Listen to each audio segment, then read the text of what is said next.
Thanks for coming here. It's really nice to see a full room. And first of all, I'd like to kind of warm the crowd by asking a show of hands, how many of you have played the game I'm going to be talking about today, Brawl Stars? Nice. Okay. How many of you started with the global launch? Sometime during the soft launch, beta. Wow. How many of you played the game in portrait mode, like this, instead of this? Wow. Okay. Nice. I'm sure you have some questions. I hope this talk is going to answer some of them, or raise more questions that I can answer later. All right, so the topic of the talk is a bit whimsical.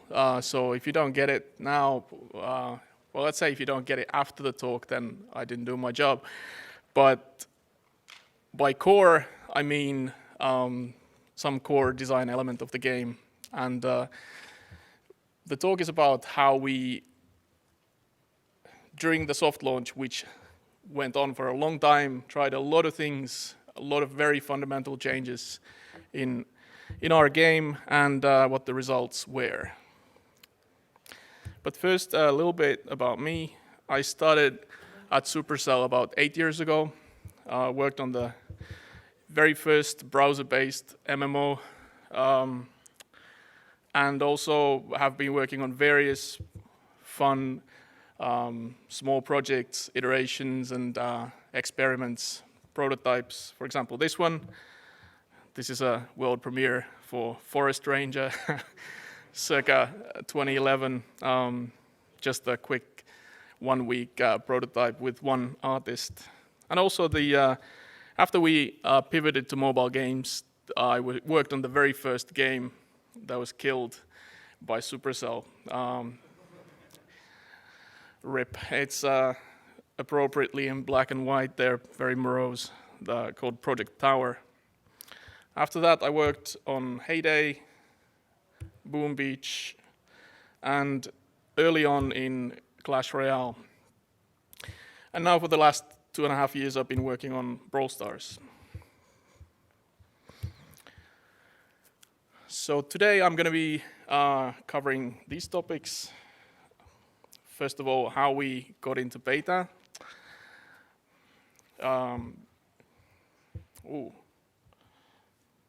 Yeah, right, okay. How we got into beta, and then getting into the meat of what I just was talking about a moment ago, the iterations we did, trying to find the perfect control scheme, improve player engagement and experience on the long term with different iterations of the progression system, and then stuff we overlooked, social gameplay, and I wouldn't say overlooked, but I certainly have a different perspective now on the kind of feedback we got from the community. So let's jump right in.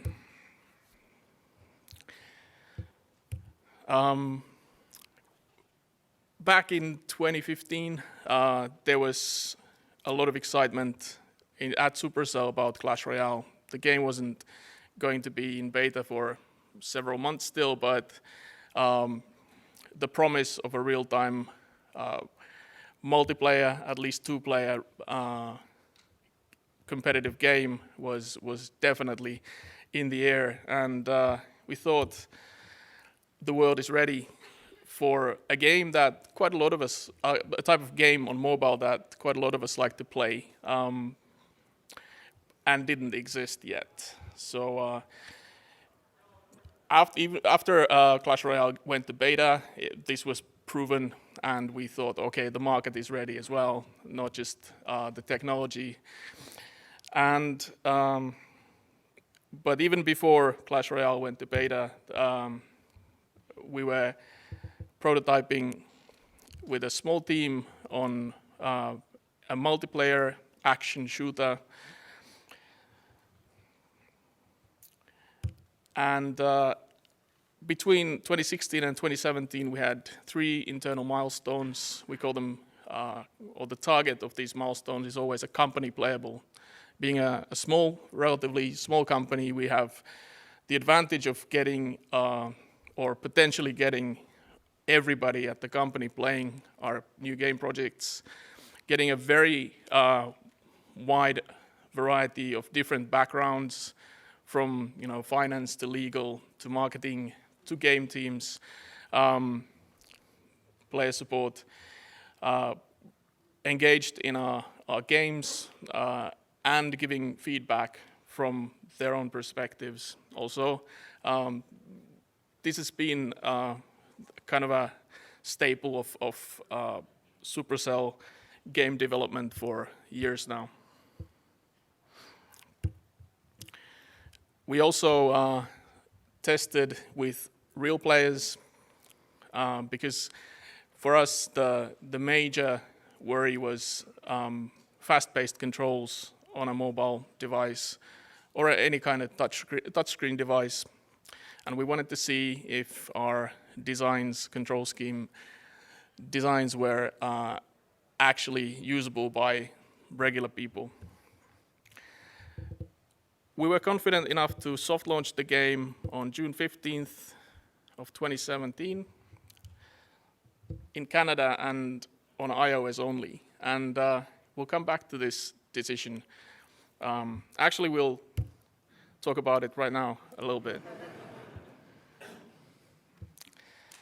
So a lot of you know why games often get soft launched. In Canada, for Supercell, the reasons are pretty much the same. It's a smaller market that's quite comparable to the US, which is one of our has historically been our most important market. And it also allows us to compare the performance of the beta to our previous betas and get some insight of how we're doing, what the target should be. It's much easier to develop just for one platform, so and iOS has traditionally been the one we develop for at Supercell. For Brawl Stars in particular, matchmaking was a concern, so we wanted to limit ourselves to one geographic region at first to have people playing in the same time zone, so that our beta population wasn't spread out all over the world, to make sure that they have a good, fast matchmaking experience. And finally, we were concerned about the game spreading, especially the APK spreading out, and too many people, or more people than we would prefer, having the kind of not finished, not polished soft launch experience of the game instead of saving it for the global launch. It turned out to be the longest beta in Supercell history, 545 days, which was a long time for both the players who started early on and for the game team. The reasons for that are, well, again, historical. We have been able to release very popular games before, and all the new game projects are going to be, all the new games are going to be compared to these games. So we already had some fairly ambitious goals going into the project. And in addition, while we're quite happy to kill or poorly performing games in soft launch, we're committed to support the game for years for the players once we go global. Okay, now I'm going to show a quick video. I'm not sure if the sound's going to work or not. How the game looked when we launched in June 2017. And if you play the game today, you might notice that it looks quite similar to, fairly similar to how the game, that state almost 2 years ago and today look fairly similar, but almost everything has changed under the hood. Vámonos! Sorry, noob.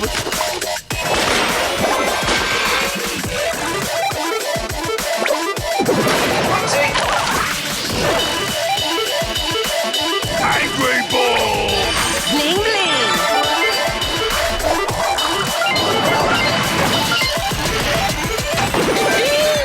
You wanna brawl? All right. So let's talk about some of those changes under the hood. First, I'm gonna dial back the time a little bit before we went to beta and talk about various control scheme iterations we had before and during. We are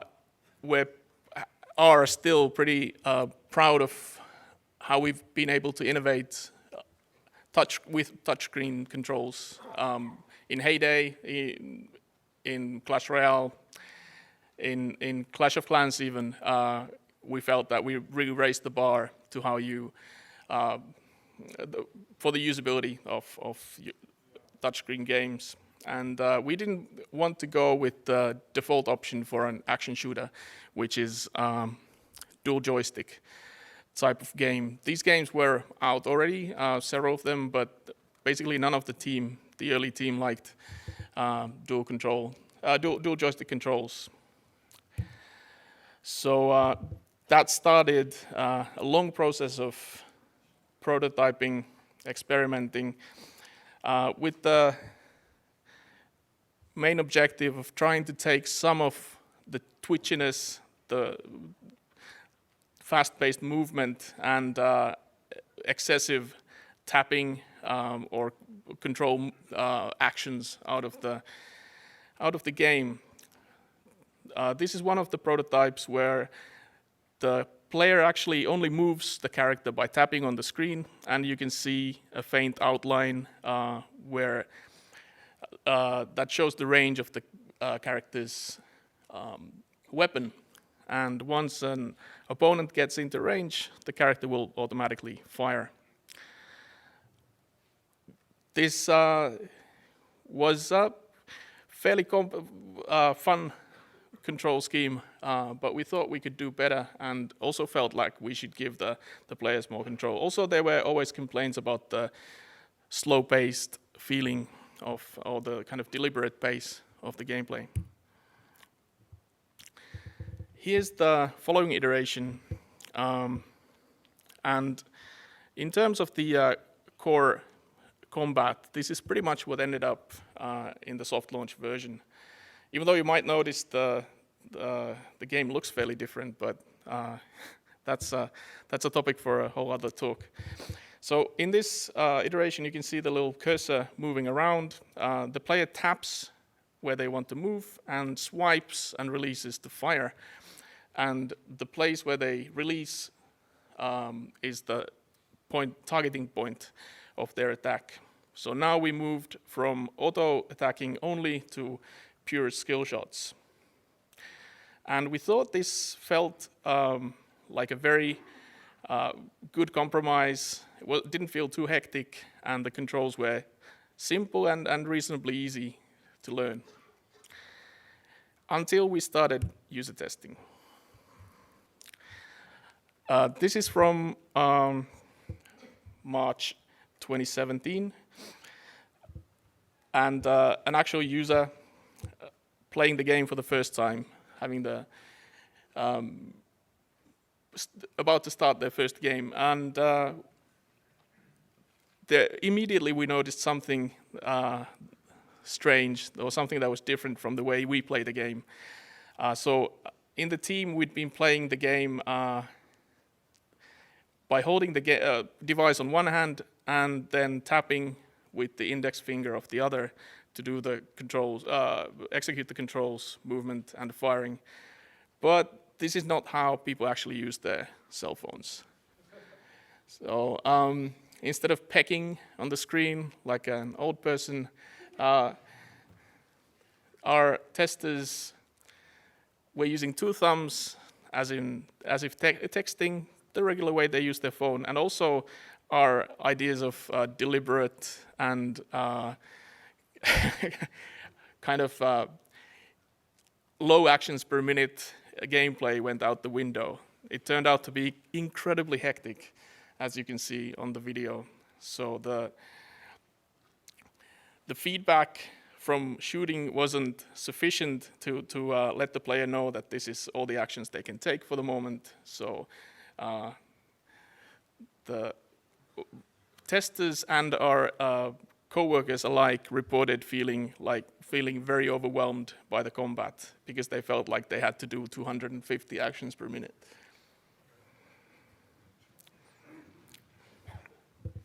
So based on this testing and the feedback we'd been getting, we did one more iteration before going to beta for our control scheme. And this was introducing the dreaded virtual joystick. So we didn't change the game dramatically, unlike between the 2 previous iterations, where, by the way, I forgot to mention that the reason we turned the game into portrait mode was for that more natural way of holding your handheld device. We were designing for phones as the primary platform, and we felt, especially with the experience of Clash Royale, that this was the way to go. So there was one virtual stick at the bottom corner. You could customize that for either left or right-handed, and then you would tap where you wanted to shoot. Now, user testing found that this was also frustrating for players, and the kind of drifting stick we had designed ended up drifting all over the screen.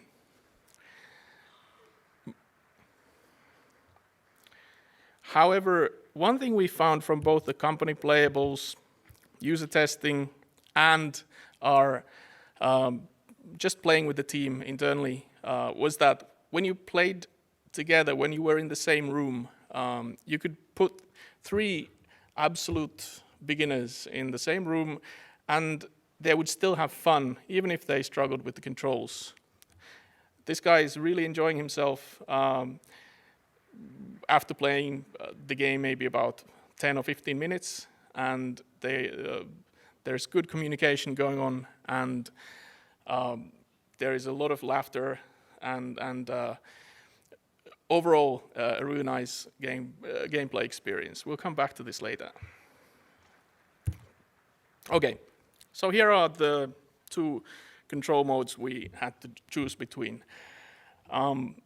Tap, once again, you hold the device however you hold it, and tap by your chosen finger to move, and then swipe and release to fire.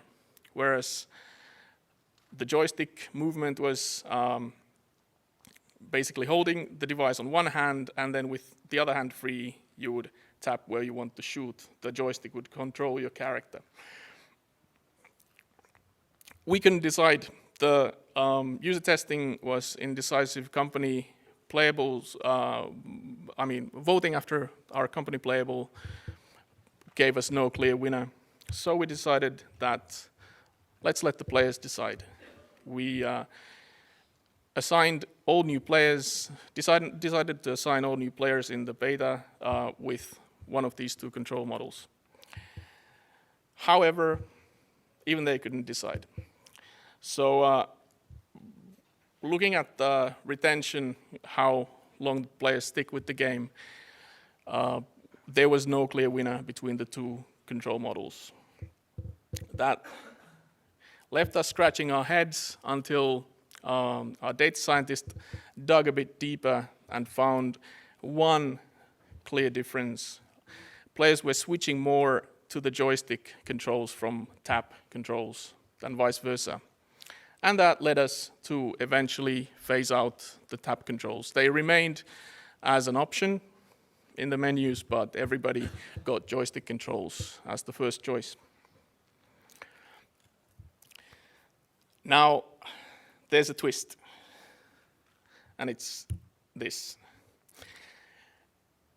Eventually, about 9 months later, we decided to turn the game back to landscape. Well, back. It had always been in portrait mode.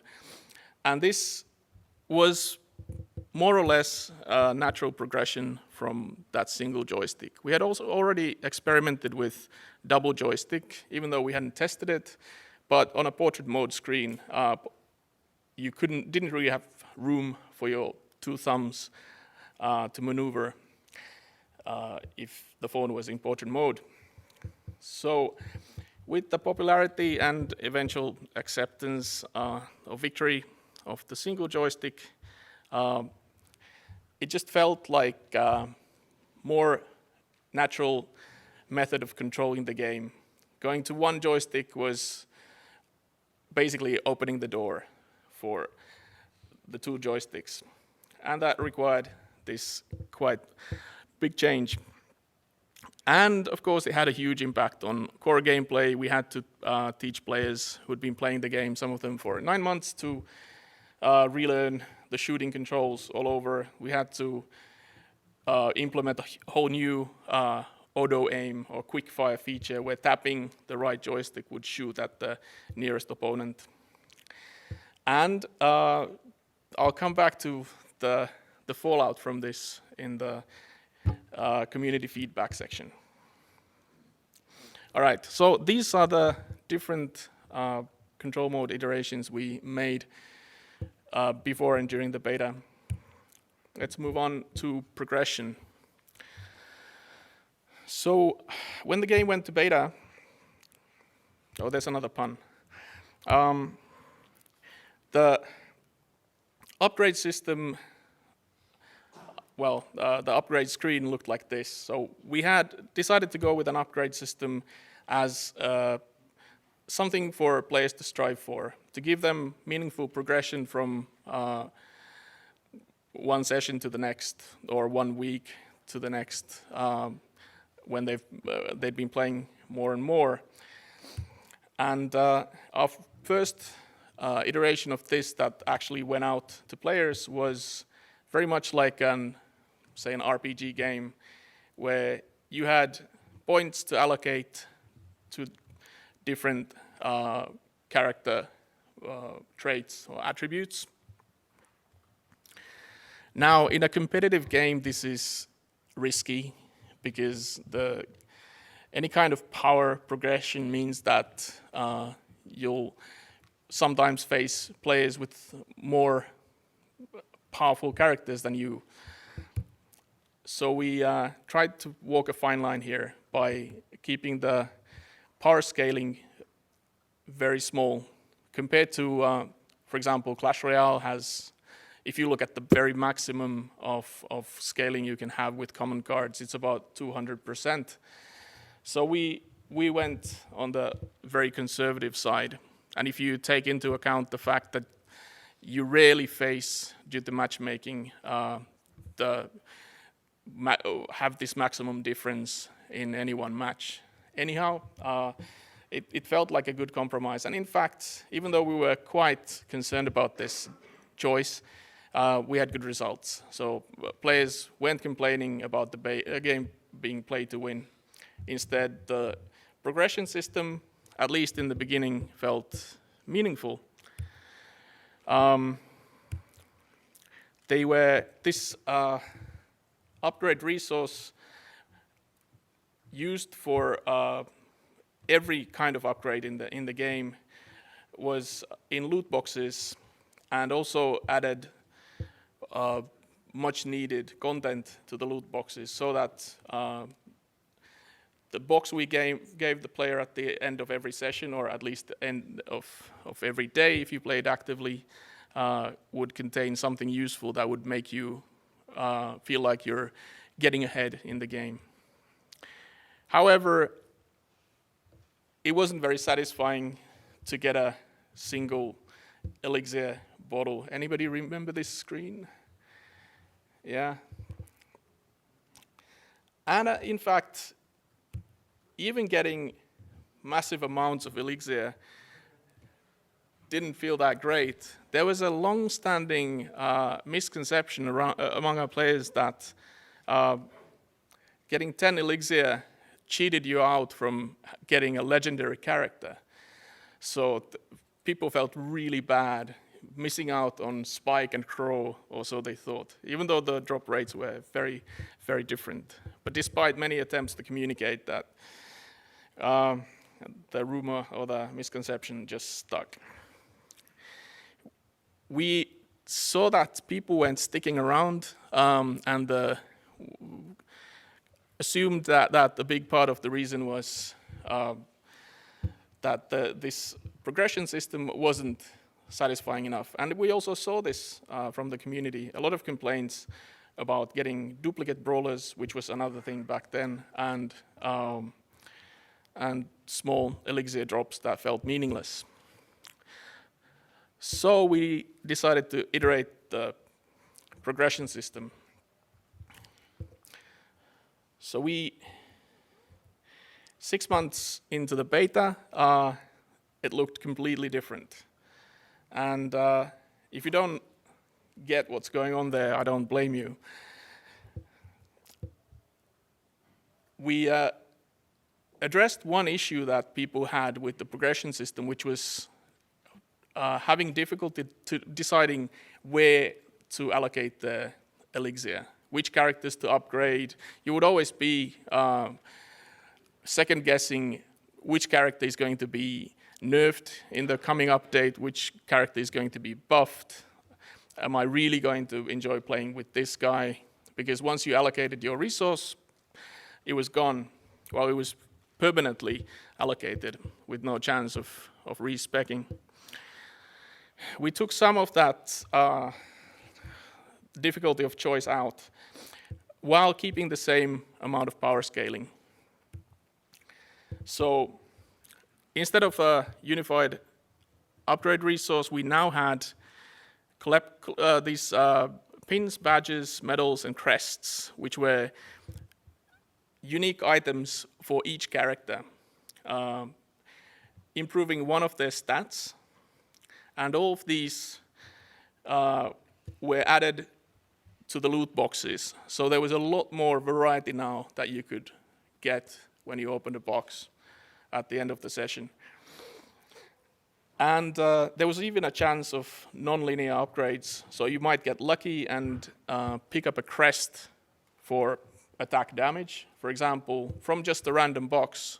So now there was some dynamic range to the boxes you opened, other than just characters, which were quite few and far between once you had the common ones and the rare ones.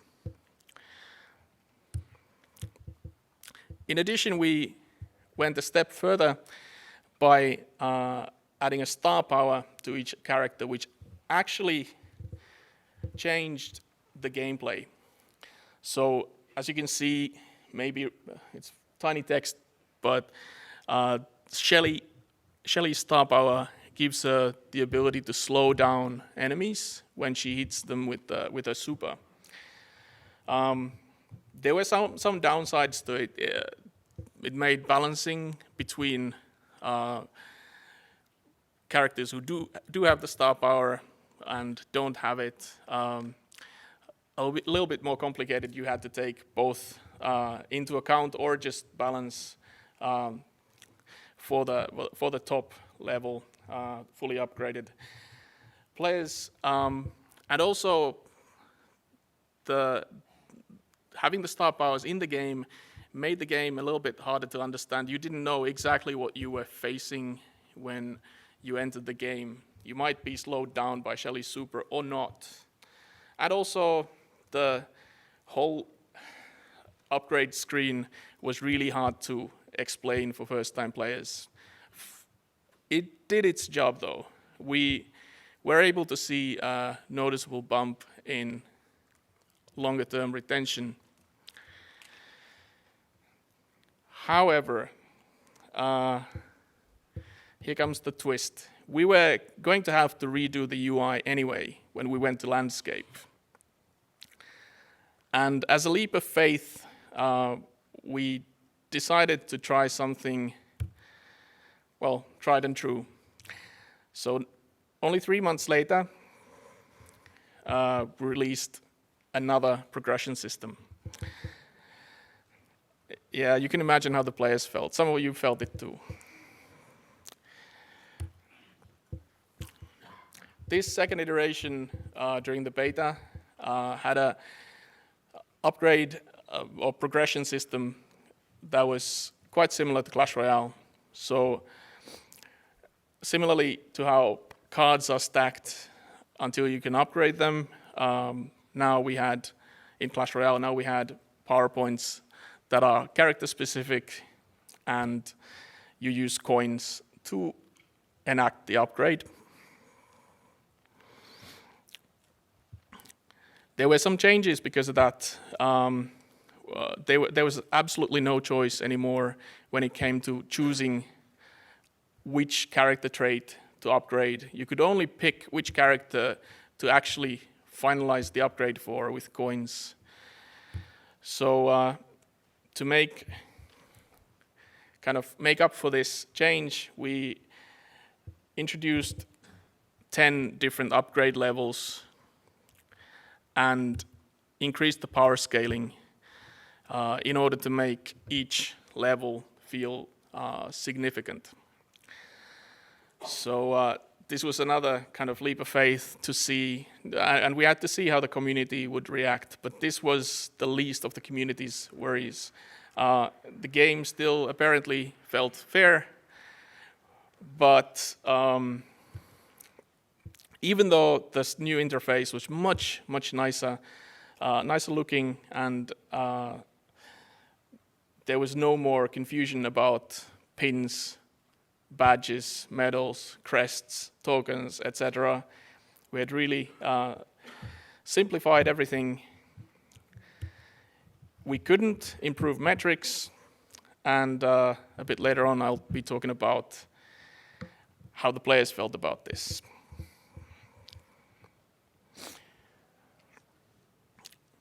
All right, now that I've gone over the control scheme iterations, the progression system iterations, let's talk about something we didn't improve for a year,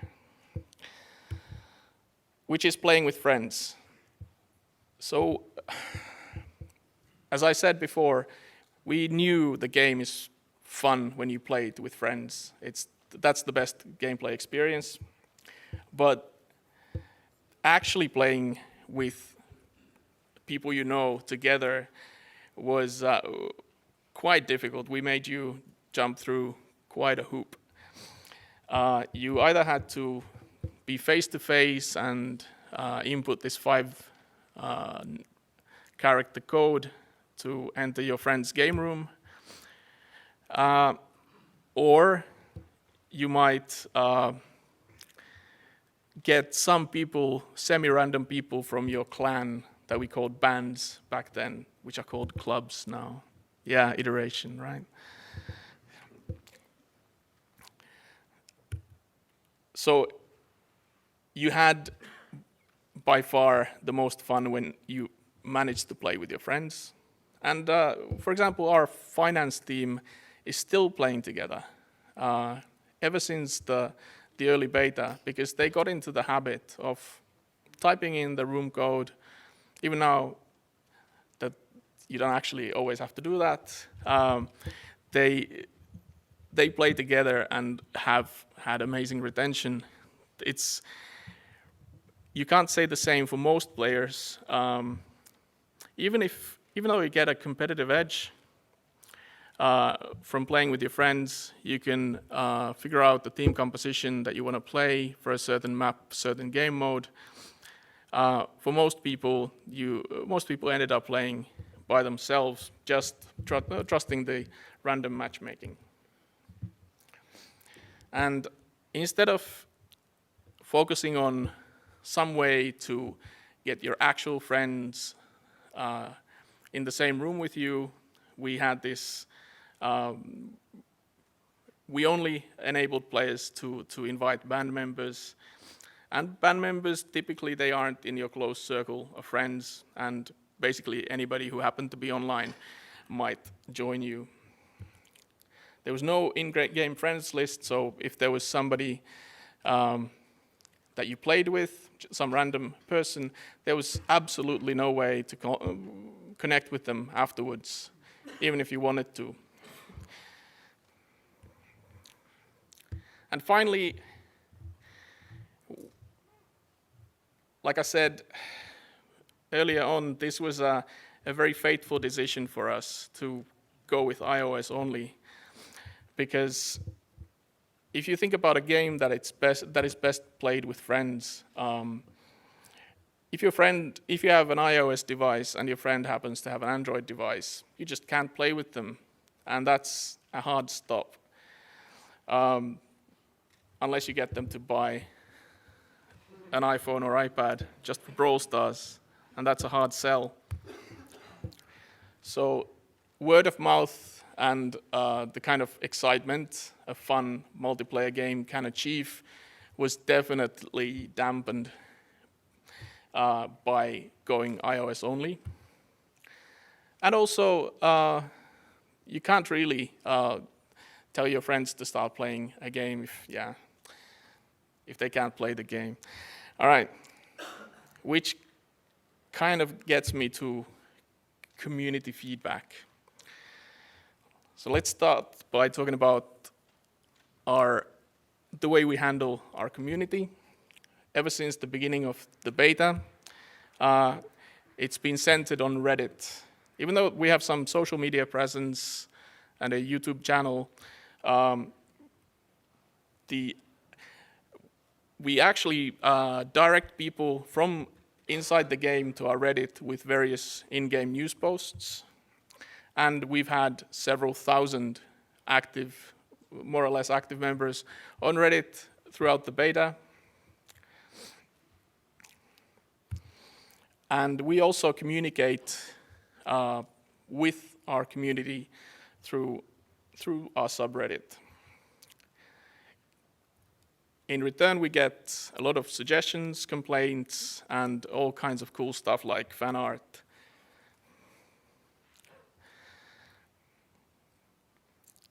However, having a very passionate community also means that they're going to speak out when things are not going well from their perspective. So all the stuff I've been telling you about, the iterations we made to core functionality, was very jarring for the player community. So we changed the progress system, even though we always refunded everything. So people got back anything they'd spent on improving their characters and got to respec. It was still a big jarring change to relearn, but even more than that, changing the control model was really tough for a lot of players. They had to relearn very basic functionality of the game and give up a lot of the skills they'd learned. And on top of that, we provided very little content between these big core gameplay changes.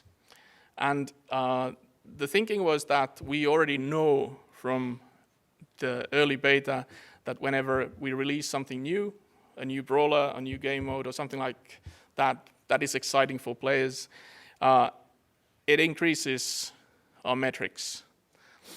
And so now we can focus on something else. And finally, as you know, hard as it is to say, there's often been this kind of drop in the bucket mentality where our beta player base is seen as sort of expendable. Not entirely. We do listen to them and we communicate with them and appreciate their feedback.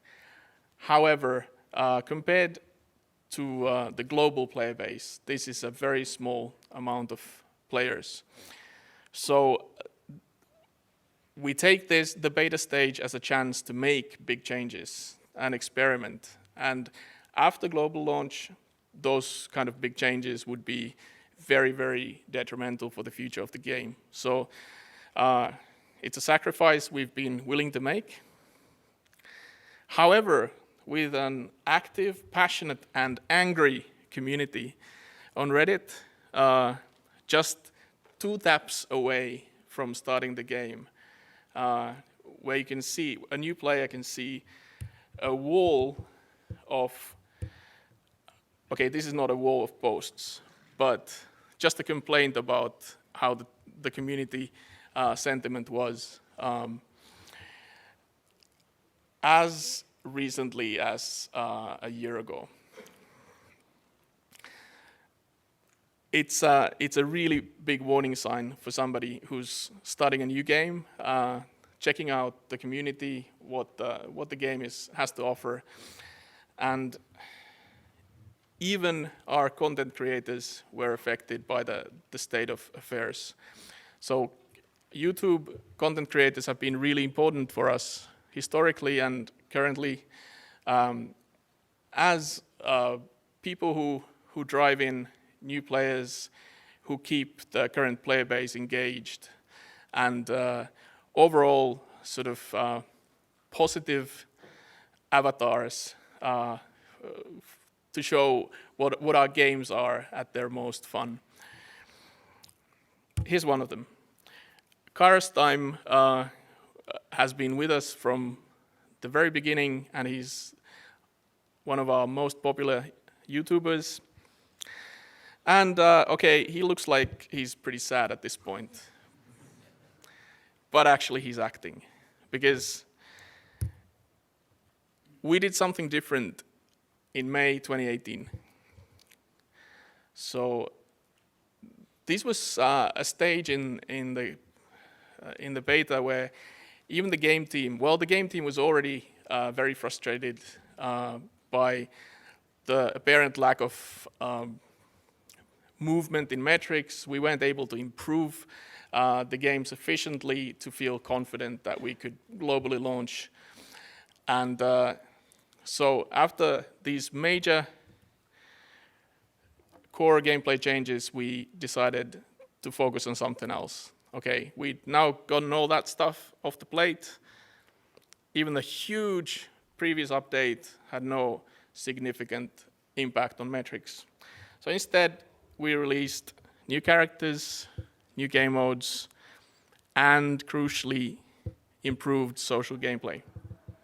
There was now an in-game friends list, a play again functionality, where you could actually keep playing with the same randoms if you found them to be a good team, and improvements to economy, and a new focus on rewarding the player for climbing in trophies, for getting better. So we, instead of just rewarding the grind, now we very visibly rewarded the players actually getting better, winning games, and moving ahead. And for the first time, we kind of reversed course. We took rewards out of loot boxes and offered them as rewards for climbing in trophies.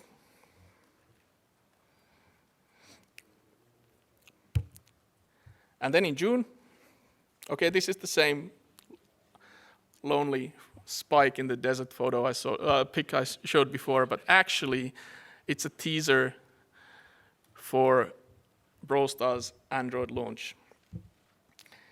There's a, if I can point your attention to Spike's shadow, that's where the teaser is.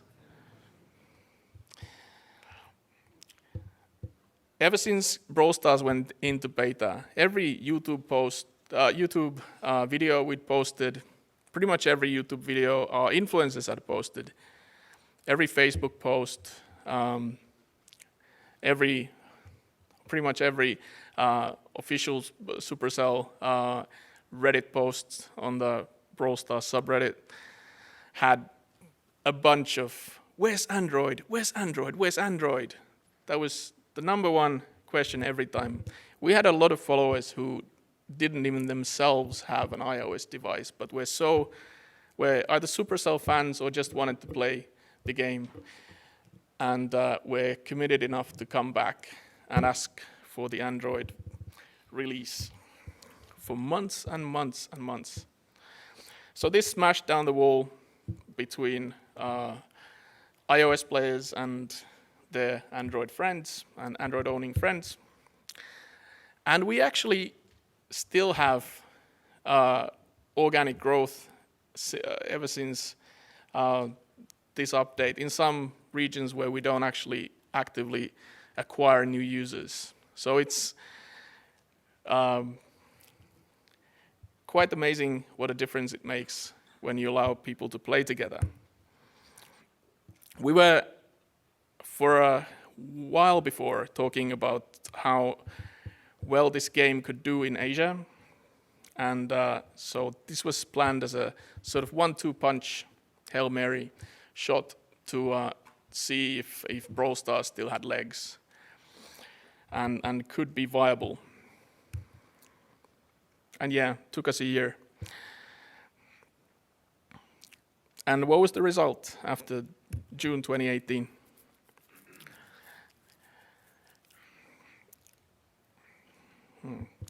Okay. I think I broke this slide.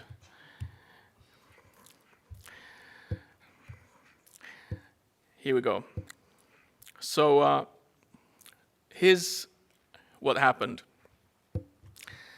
We'd been very used to hearing "Thank you, Supercell" on Reddit in a very sarcastic tone. As you can see in the top comment there, thank you for ruining such an amazing game. After the May and June updates, it basically took a 180 turn, and people were super excited and grateful for us for actually listening to the community and providing this update. And with the numbers in Asia looking good, the game team was energized. Content creators had a lot more to make videos about, and everything looked good to go global, take that chance. But I'm not actually going to talk about that now. I'm going to leave you there and talk about some takeaways from the long beta. So, first of all, I think we made a lot of nice, innovative designs, both in terms of controls and in terms of the upgrade progression systems. And there are still things, people look back on, players and game team members alike, with some nostalgia. There's always a give and take and a compromise when you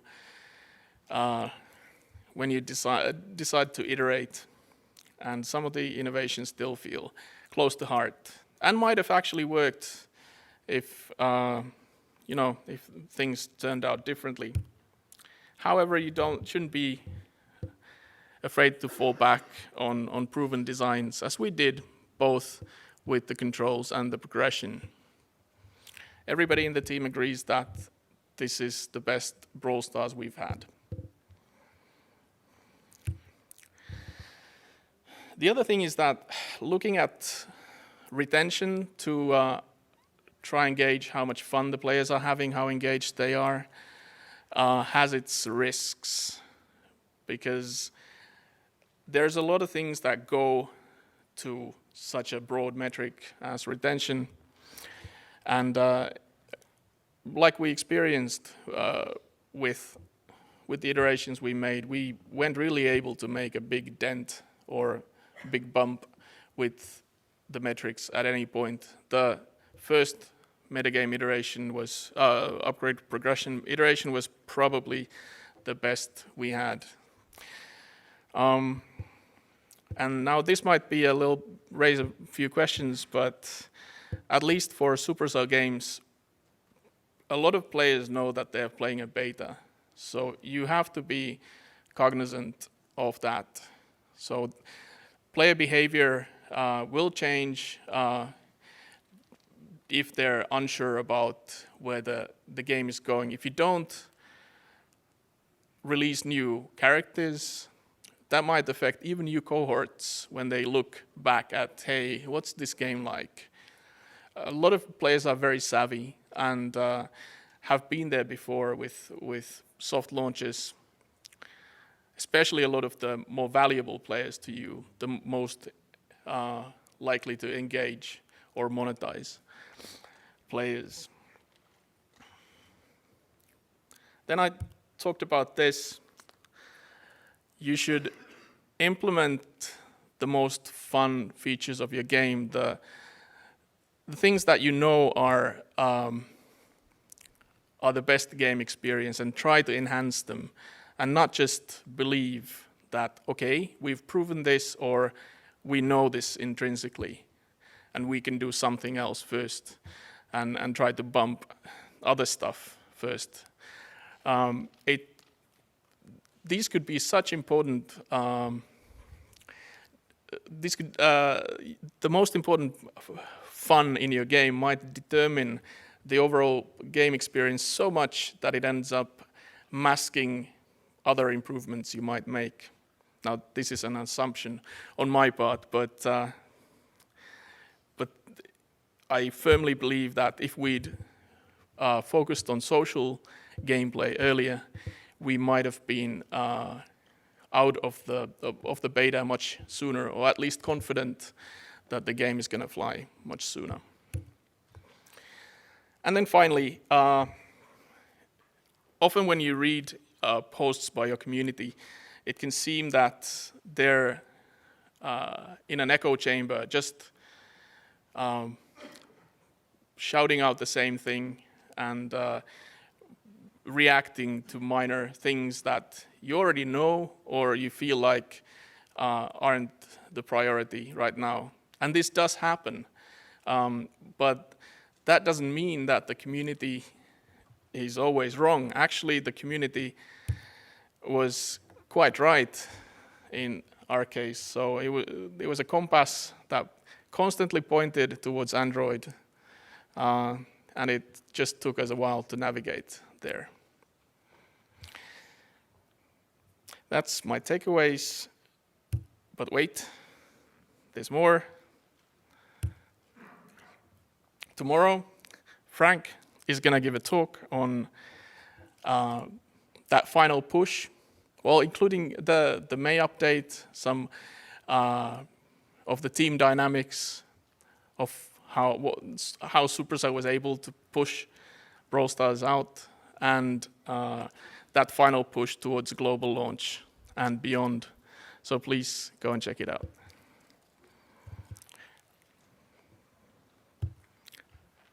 Thanks for listening.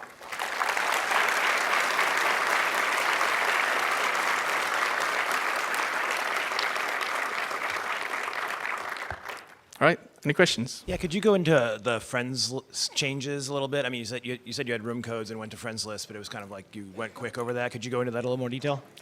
Sure. So we added, I kind of quickly mentioned this, but we added a way to keep playing with friends, keep playing with strangers who you'd met in the random matchmaking queue, and then added them to a suggestion list where you could actually add them as permanent in-game friends on a friends list and then invite them easily to your game rooms in the future. Yeah, hi. Hi. I have already every Supercell game on this pad. But Great. For this Brawl Stars game, I'm a dead player already. Not your fault, maybe. I'm too busy. Okay. So I was playing your game earlier last year, And I think there is a period actually you have advertisement which can double the loot boxes. And I was there and collect a lot of these rewards, but suddenly I think it's canceled. Do you think it's not unsuccessful, or it's like you try to find another way to get income from this game? So you're talking about the coin or token doublers that we had in the game? The advertisement. I think you tried, but you canceled it. Yeah, we thought they were two different systems that were overlapping at that stage, and we decided to keep just one, the one that was more easily understood by players. Not the time-based. We got rid of the time-based one and kept the one that had a very clear, system where this is how many coins or tokens you'll keep doubling in the future. So, yeah, it was also not that well received by players. We didn't get so many sales Okay, thank on you. the time-based one. Yeah. Hello. Hello. sorry. Thanks for the talk. On my side, I played a lot Brawl Stars with friends locally because I think it's really important to communicate to play effectively. But you don't have any in-game way of communicating, no emotes, no voice recording. Is it something that you have tested and cut, or is it something that you plan to integrate in the game? Yeah, it's another thing we've been talking about for a long time. I think it would go into that social gameplay section that we were very slow in starting to implement or improve. Yeah, thanks. For me, I had a question about the general, vision and design philosophy towards the Elder game, because it's something I found lacking in both Clash Royale and Brawl Stars. That once you get your cards, if you don't want to rank on the leaderboard, you really don't have something to do, and you definitely see that in your version of the progression bar, where after about 1,000 trophies, there's just very little content that you get from it. So yeah, I just want to know your design thoughts on the Elder game. I'm not sure if I understood. Can you rephrase? Sure. So after you progress a certain amount in the game, Yeah. right, and you've got all the characters, maybe you've got a couple of the star Sure, powers, sure. there's really nothing for you to do Yeah. because you're kind of done. So, All right, so we're looking at ways to give you more sort of more goals when you're climbing in trophies. Instead of focusing just on the stuff you can collect from loot boxes or buying from the shop. So that ever since the May update with the trophy road, that's been a focus for us. And now we're looking at ways to make it more sustainable, where it doesn't feel like you hit the ceiling. So we're looking at different options for that. And definitely the focus is now going to be on the trophies next. And obviously, we're going to add more characters and add more. Obviously, with every character, there's going to be another star power, and so the content will keep coming. And also, we're looking at ways to improve the trophy grind as well. got it. Cool. All right. Thank you. Thanks. So thank you a lot for your talk. It was very interesting. I'm Marie. I work on the Elder Scrolls Blades, and it was really interesting to see all the adventures you had with landscape and portrait. I kind of gave a talk about that on Monday, and as you may know, Bethesda decided, because there was no clear winner, for very similar reasons than the ones you said, we decided to allow players to basically flip their phones when they want. So we removed the orientation lock. And I was wondering if you had considered it and why you didn't retain the idea. Right.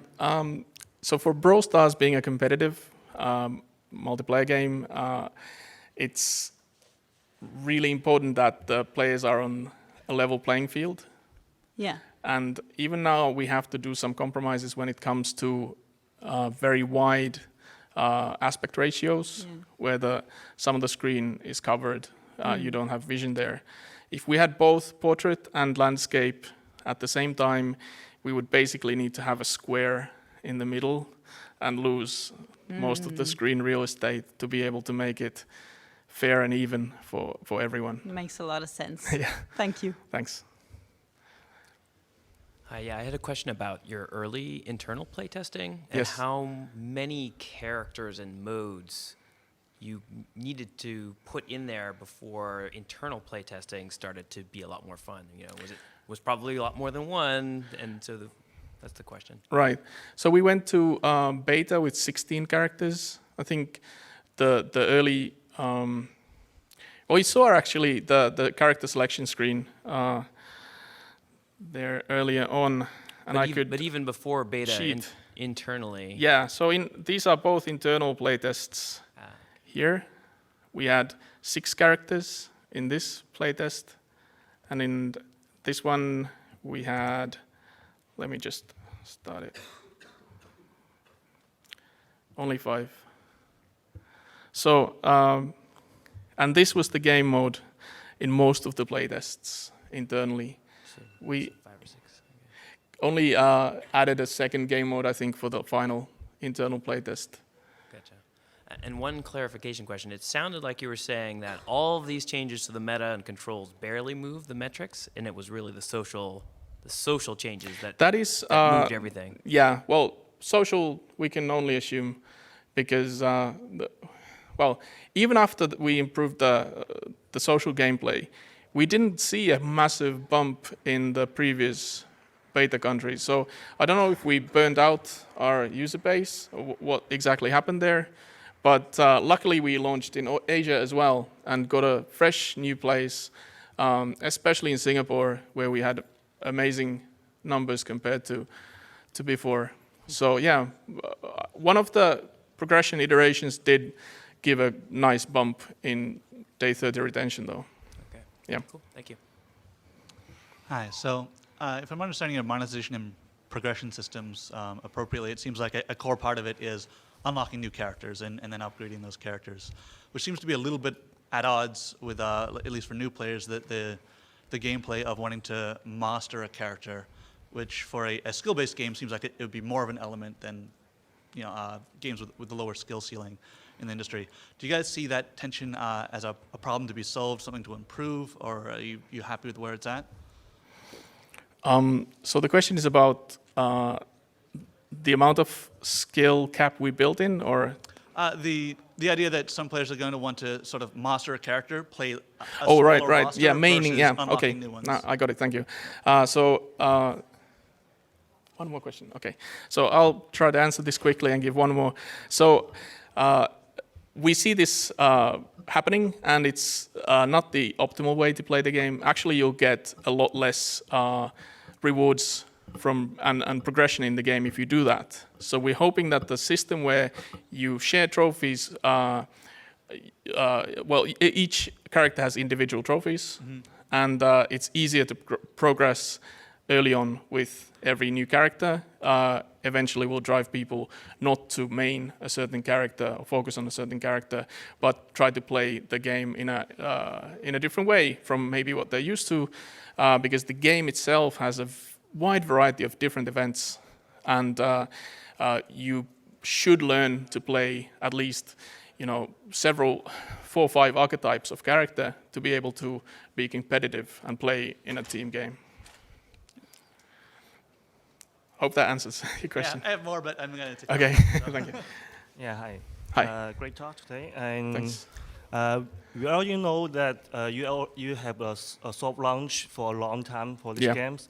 And we also know that you queue a lot of games before even it come out in your company. Sure. And so my question is, when it comes to the decision, whether continue to make an adjustment or just give up and move on to another game, what factor do you consider?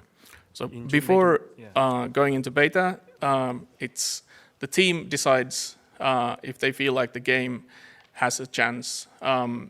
Also, the internal testing company playables, they give very important feedback from the whole company to the team as a sanity check to see if they're hitting, if the company shares that feeling or the other employees share that feeling. But essentially, it's the team who decides to go to beta. So obviously, we trust. It has to be based on trust. So we trust every team to be realistic in their expectations. And if the team feels strongly that the game is ready for soft launch, we go to soft launch, and then after that, basically the players decide. Thank you. Okay, thank you very much for coming.